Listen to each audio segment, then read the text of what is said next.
So what we're gonna do is we're gonna alter our plates. I've started this one so you can see where we're going. What I did was I took a needle tool and I kind of divided off 4 sections. So to do that, what you can do is just mark one side and then come directly across and mark the other. And then you want to just half your halves with your marks. If you were dividing this plate into 4 sections to square the rim off. So this will have a really soft, curved, square-ish rim. And then what I did was I drew a rounded line. So my line actually goes a little more round. So it's like an arc from point to point, as opposed to going straight across, because I found when I altered plates, if I cut straight across, I lose quite a bit of the rim, and also for me visually, that straight line, it isn't as soft as I would like it to be. It's not my aesthetic. If that's what you go for, then go for it. Other things you'll need in addition to your needle tool is some sort of cutter, an X-Acto knife or some sort of sharper edged tool is good for cutting. And then you'll also need, if you add elements to this later, which I can show you, you'll need a brush for some water, which serves as your slip, and a little bit of clay if you are adding elements to it. In addition to that, chamois or sponges are helpful for softening up edges again.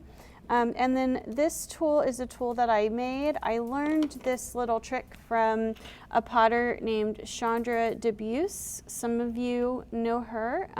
She makes awesome pots. Check her out on the web. This is just an old AMC gift card that I had, and I took my scissors and I cut a U shape out there. And then I actually just like to soften these edges because of how they dig into the rim. And I use this tool to come through and kind of round out the rim again from where I've cut it. So I'll show you that in a second. But this is a tool that I've made that you can put in your toolbox if you want. And it comes in handy from time to time. So you've made your marks and figured out where you're going to cut, and then basically it's just cutting. So you don't want to saw at your clay when you're cutting things. You want to cut as if you were peeling a piece of fruit. So almost like if you're peeling an apple, that's where you'll have the maximum amount of control. And I'm just loosely following that line. I'm actually a little to the outside edge of it. And then I can cut more if I want. This side was already cut, so we're going to cut this side.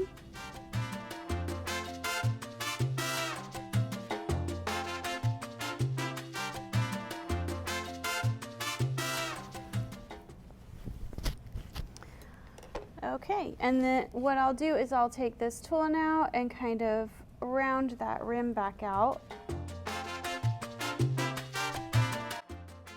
After I finish rounding out my rim, I'm going to come through with my makeup sponge. It's a little less porous, and my fingers, and recompress that clay back into itself. Okay, so this is roughly the shape that I'm going to go with. You can see that it's a really soft square, so it's subtle, but it's slightly changed from just a regular round plate, which I kind of like. It's fun. If you wanted to take it a little bit further, you could add little sprigs on the side, or you can have little handles. So if you're adding things, I usually like to start, if I'm adding things from more than one side of an object, like a handle or 4 corners of a thing, I try to start with a coil to make my little pieces that are going to be added, then I can see if I've got the same amount of clay for all of the different elements I'm adding, so it's not quite so all over the place. So when you're rolling a coil, you want to start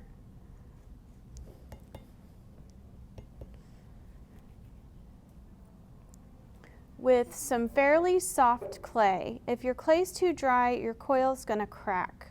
I tend to roll coils in one direction, and that helps, doesn't prevent entirely, but it helps it from being like a tire out of round when you're trying to roll it, which a lot of you have experienced, I'm sure, where you roll and it's like ba-dum, ba-dum, ba-dum. So in order to prevent that, if you kind of roll in one direction, it does help.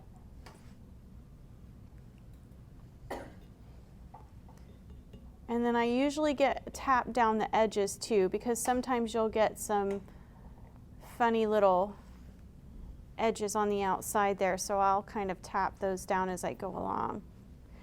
Now, if you do end up getting it flat, so your coil ends up looking really wide and flat, the answer to that, or the fix to that, is to set it up on its high side, up on its apex, and give it a little wiggle back and forth. And that will help round it back out. So it's just little tricks that you can do when you don't have access to an extruder, because we can't have all the hands touching all the things right now because of the public health concerns. So this is how we would roll a coil, and I'm flattening that out, and then if I wanted it thinner, I would go back to rolling in one direction. So it just takes a little practice, but once you get it, you've got it. All right, so then when I'm adding elements, I get rid of the edges.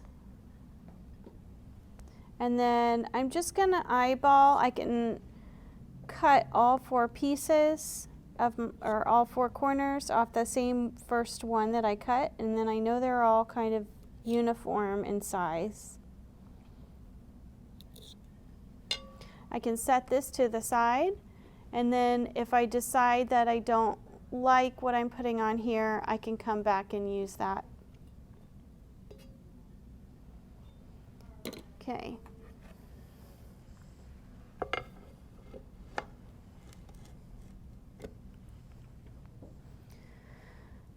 So now I want to decide kind of what sort of shape these are going to take on. Am I going to add them on and then put a stamp or texture in this? I think I'm going to do kind of a little Tootsie Roll shape here. So I'm kind of patting down the edges so they're not so sharp.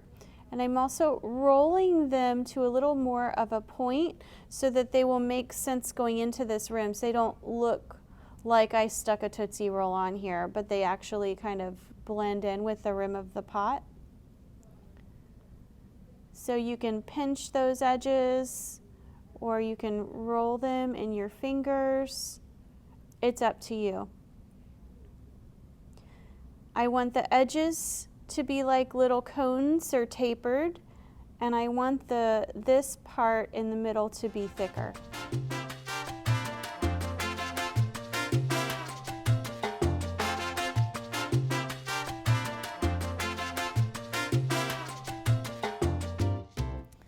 Okay, and then you want to slip and score these onto your four corners, and then we'll work on blending them in.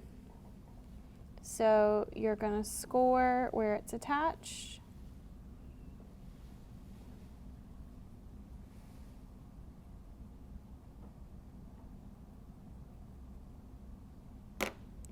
And then a little bit of water serves just fine as a slip.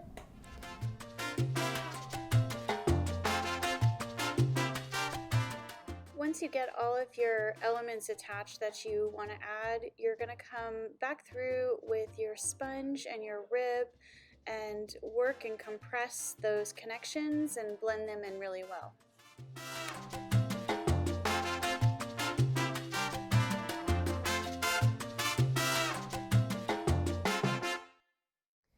Okay, so that is, a different kind of shape for a plate. It's kind of almost like a flower. So you can imagine now, if you were to decorate this, you could come in with some black liner glaze on top of a light glaze, and you could make these leaves. You could build some flora and fauna into this rim of this plate. You could make leaves coming across and diagonal on the plate, or you could have vines that came into the center of the plate. There's a lot of different ways that you can divide up sections of your objects that you make, but you want to be thinking about that kind of stuff ahead of time. How would I decorate this? And sort of have an intention of where you're going.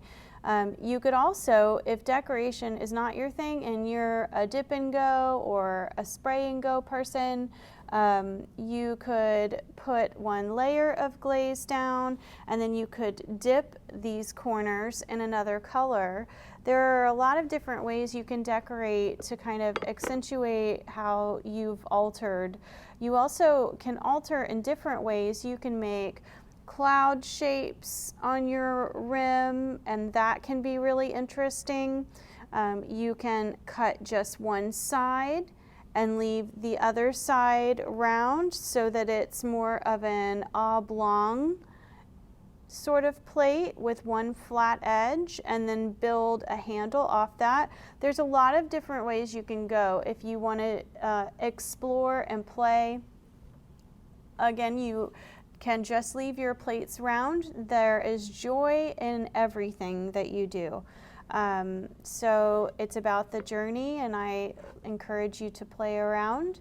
And thanks so much for watching. I'll go ahead and alter this other plate, and you can see some other shapes that you might be thinking of. Maybe we'll do a cloud on that one. And have a great day.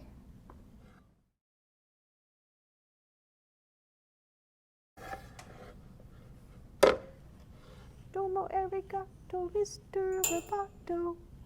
Domo. Domo. Domo arigato, Mr. Roboto. Domo. Domo.